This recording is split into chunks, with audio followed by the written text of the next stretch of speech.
That being said, my big issue though is we have a $6 billion surplus. Why are we taking $600 million out in new bonds? Why? It's at a 12% interest rate. It's a ridiculously high interest rate for the state. And it costs us roughly $1.4 billion a year for just interest payments.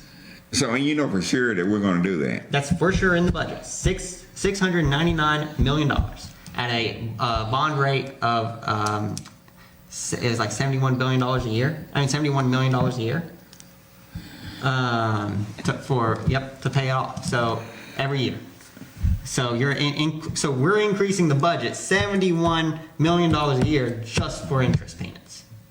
And so that is my red line. There's no reason for this. I do not believe that the real problem is, I don't agree with you at all. Because the real problem is not the debt, but government spending. It's government spending which creates the debt that's the real problem, not the debt itself. Let me see if I can put this in a very simple way. There's a certain total amount of resources that the United States has available to it. Call it 100.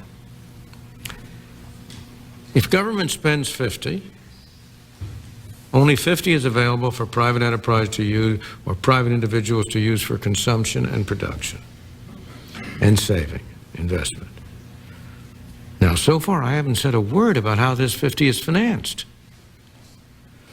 Whether this 50 is financed 100% by what we call taxes or 100% by what we call borrowing, it's still true that the amount available to the private system is only half of the total. And so it's this part that government spends that uses resources.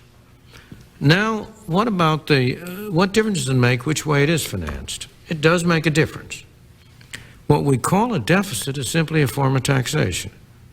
It's hidden taxation. It's taxation in one of several forms. It may be, if it's really financed by printing money, then it's taxation in the form of inflation. If it's not financed by printing money, it's a invisible tax on all property, because you own a piece of property, but you have to figure from the future income of that property, then more of it will have to be taken from taxes in order to finance this debt that is here. When people talk about how much damage interest payments are doing to the country, I want you to name me any expenditure of government that does less harm than interest payments.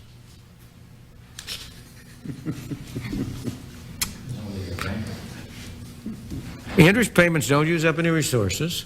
There's no labor that's unavailable for something else. They're simply a transfer from taxpayers to bondholders. They do cost, dead weight cost of collecting the taxes and the effect that has on incentives. So there is a net cost, but there's no resource cost. Let me ask you a different question right now. Let's suppose that the U.S. government, miraculously, the debt were to disappear overnight.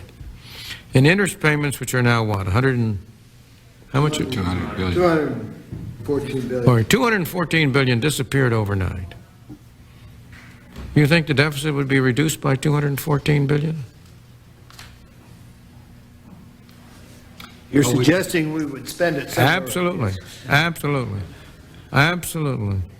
So I regard at the moment, in a Congress which will spend everything the tax system will raise, I regard the debt and interest payments as performing a positive function of keeping money away from the Congress to waste.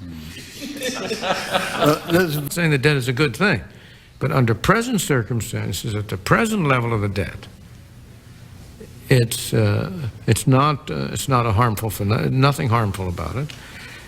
The argument that we're imposing a burden on our future generations is utterly false. Who's going to receive the interest in those future generations? Future generations are going to have to pay taxes to pay the interest on the debt, but future generations are going to receive the interest. So once again, you're back in a case where you're transferring